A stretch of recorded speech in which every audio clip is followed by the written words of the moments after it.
La team, nous allons parler, vous présenter ici l'intervention du secrétaire général d'Amana Picas au Sassandra. Et je vais d'abord vous dire ce qui me plaît dans ce qui se passe au Sassandra.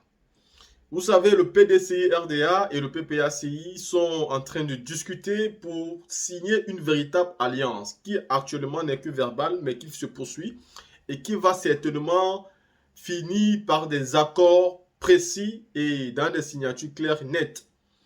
Mais si cela vous a échappé, il faut que vous vous rendiez compte que au Sassandra, dans la région où Damana Diapikas lui-même sera candidat, le PDC-RDA a décidé de manière claire de se retirer et de soutenir Damana Adja Pikas.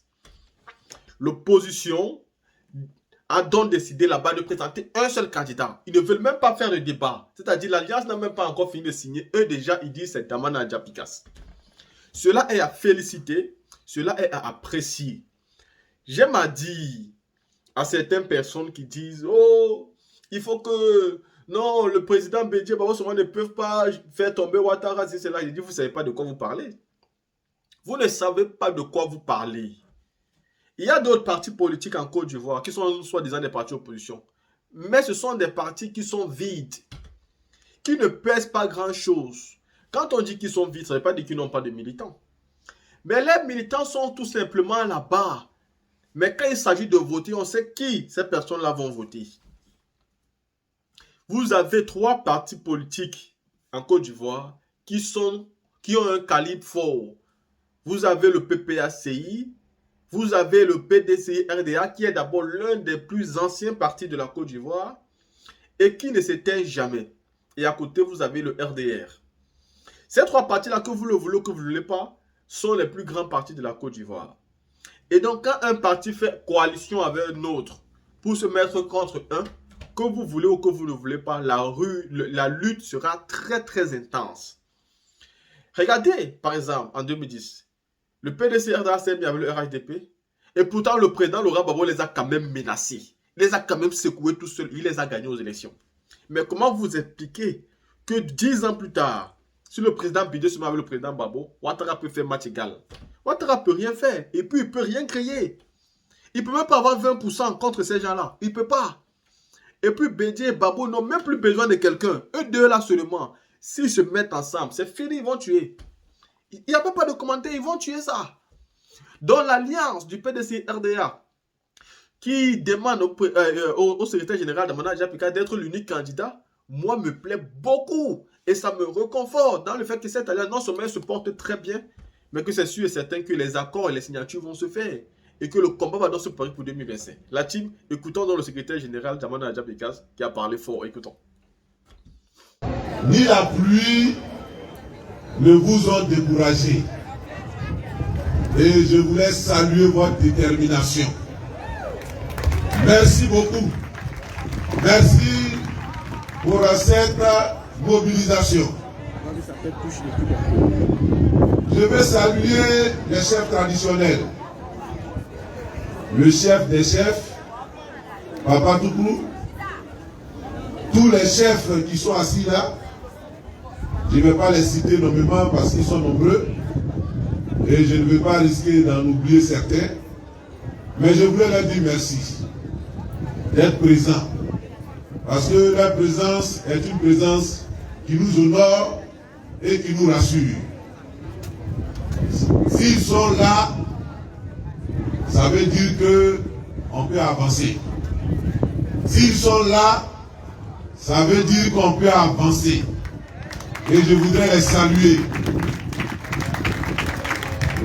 Je voudrais aussi saluer nos amis du PDCI, les délégués départementaux, qui nous font aussi l'amitié d'être là. Depuis un moment, vous voyez que le président Bédié et le président Laurent Gbagbo marchent la main dans la main. Ils ont décidé de s'attraper, ils ont décidé d'inverser le rapport des forces politiques, ils ont décidé de faire en sorte qu'en 2025, la Côte d'Ivoire change. Donc, je voudrais saluer les délégués qui sont là, le délégué Omer, le délégué Zama, avec leur responsable de section. Je salue aussi tous les fédéraux du PPACI. Je vois le fédéral de Sassandra, le fédéral de Sago, avec tous leurs collaborateurs. Je voudrais vous saluer, vous tous. Je voudrais saluer un de nos cadres, un de nos militants, qui est le camarade Ange Aïssé, qui est là et qui est notre candidat au municipal à Sassandra. Je voudrais le saluer. Je voudrais dire quelque chose d'abord, avant de rentrer dans le vif du sujet. Parce que quand nos amis du PDCI sont arrivés, ils ont parlé. Ils ont parlé de l'Alliance. Ils ont parlé de notre marche commune. Ils ont parlé de nos ambitions communes. Ils ont parlé de la vision commune que le président Laurent Gbagbo et son aîné Henri Konan Bédian pour la Côte d'Ivoire. Et cela doit se traduire ici dans le Bocret. Dans le Bocret, nous avons aussi décidé de marcher la main dans la main avec le PDCI-RDA.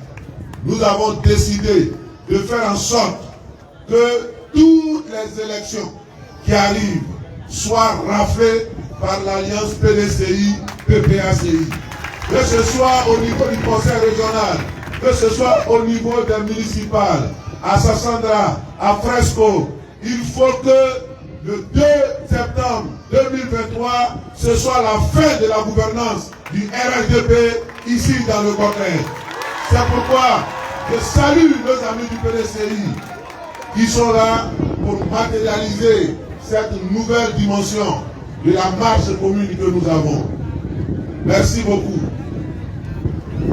Je veux saluer la nationale Faye Florentine, une brave et dynamique dame qui est engagée depuis longtemps pour non seulement la lutte pour la démocratie, mais la lutte pour la promotion des femmes. Merci beaucoup, camarades. Merci pour ton dévouement, pour ta détermination à la cause des femmes. Je vais terminer en saluant une femme, mais une grande dame. Oui, elle a subi quelques frustrations parce que c'est une femme, c'est une personne honnête, intègre, et qui, quand elle s'engage corps, âme et esprit.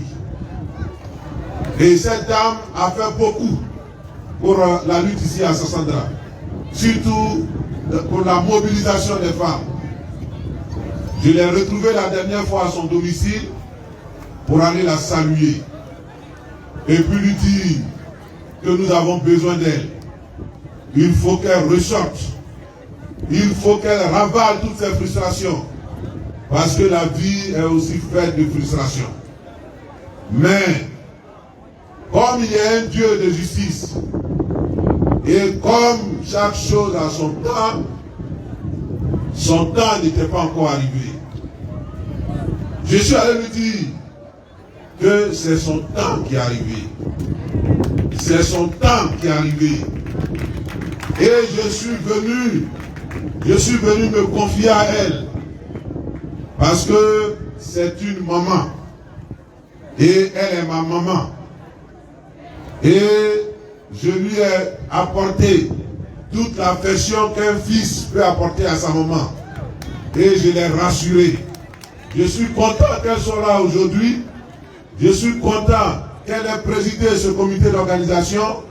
Je suis content qu'elle ait fait cette mobilisation. Je suis content que les femmes aient confiance en elle. Je suis content de Maman Série et je voudrais que tous nous acclamions cette brave femme.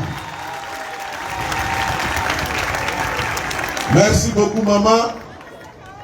À travers toi, je dis encore merci à toutes ces femmes. Les femmes qui portent la vie. Les femmes qui donnent la vie. Les femmes qui entretiennent la vie.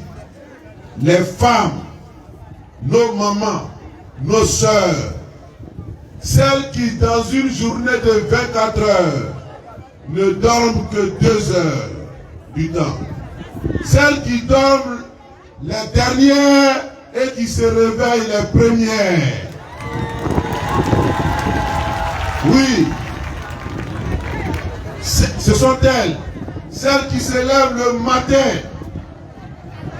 au même moment que le chant du coq, qui allument le feu de bois, qui chauffent de l'eau, qui vont réveiller les enfants pour les laver, pour les habiller, pour les préparer, pour leur donner le petit déjeuner, pour les accompagner à l'école et revenir, continuer à chauffer de l'eau pour leur mari, pour envoyer ça dans la douche, pour que le mari se lave et qu'il parte au travail.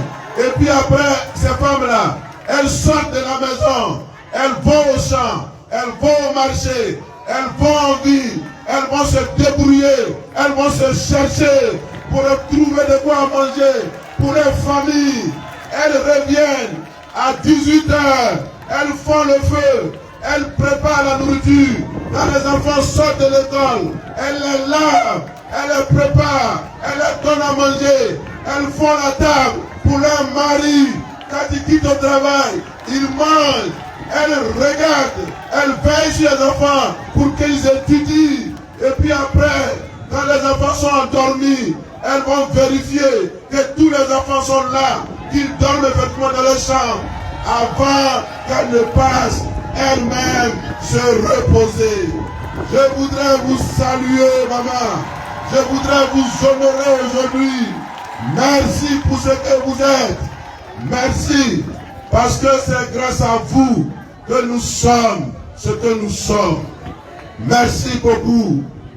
On devrait vous honorer tout le temps. On devrait vous honorer tout le temps. Ce n'est pas seulement en une journée. Ce n'est pas seulement en une journée. Tout le temps de la vie, on devrait pouvoir vous honorer et vous célébrer. C'est pourquoi la fête des mères, sera une véritable fête des mères désormais dans le Bokré. C'est-à-dire qu'il va y avoir des festivités officielles, comme on fête les indépendances. Le jour de la fête des mères, il y aura des festivités officielles ici dans le Bokré pour célébrer nos mamans qui le méritent. Merci beaucoup. Merci pour ce que vous êtes. Merci. Merci, mon acte ça. Bon, on a envoyé quelques présents. Mais est-ce que ça peut représenter ce que vous représentez pour nous? Non. C'est parce que on ne pouvait pas venir les bras ballants. Mais le meilleur cadeau qu'on peut vous donner, c'est l'amour que nous avons pour vous. C'est l'amour que nous avons pour vous. C'est le cœur. Maman, nous vous aimons tant. Nous vous aimons tant. Que Dieu vous bénisse. Que Dieu continue de vous donner la force. Que Dieu fasse en sorte que vous soyez pour nous les meilleurs mamans du monde. Merci pour ce que vous êtes. Tenez bon. Tenez bon. Mobilisez-vous et tenez bon pour que ensemble nous puissions entamer la renaissance de notre région, la région du Bokré, la région du Bokré, la région du métissage, la région du brassage. Parce que ici, dans le Bokré, ce qui fait notre caractéristique, mais en même temps ce qui fait notre richesse, c'est que toute la Côte d'Ivoire est rassemblée dans le Bokré. Toute la Côte d'Ivoire, toutes les ethnies de Côte d'Ivoire sont représentés dans le Boakley. Mais ce n'est pas tout. Au-delà de la Côte d'Ivoire, toute la CEDEAO est rassemblée dans le Boakley. C'est une richesse, c'est une bénédiction. Parce que si les gens quittent ailleurs pour venir dans le Boakley, ça veut dire que le Boakley est une terre bénie de Dieu. Le Boakley est une terre bénie de Dieu. Et je voudrais que ce brassage, ce métissage soit une force, soit des atouts pour le Boakley. Et que nous devons utiliser l'apport, le travail, l'intelligence de tous ces peuples réunis pour que le Boakley puisse amorcer son essor, son développement. Nous sommes à une étape importante. Nous allons bientôt aller à des élections. Mais je ne vais pas parler de ces élections aujourd'hui. Je vais parler de ça après. Aujourd'hui, je suis simplement venu pour vous exprimer toute l'affection que nous avons pour vous et vous dire bonne fête. Bonne fête des mères. Bonne fête, maman. Et que Dieu continue de vous bénir. Je vous remercie. C'était les mots du parrain. Mesdames et messieurs, on applaudit encore pendant qu'il part se rassembler.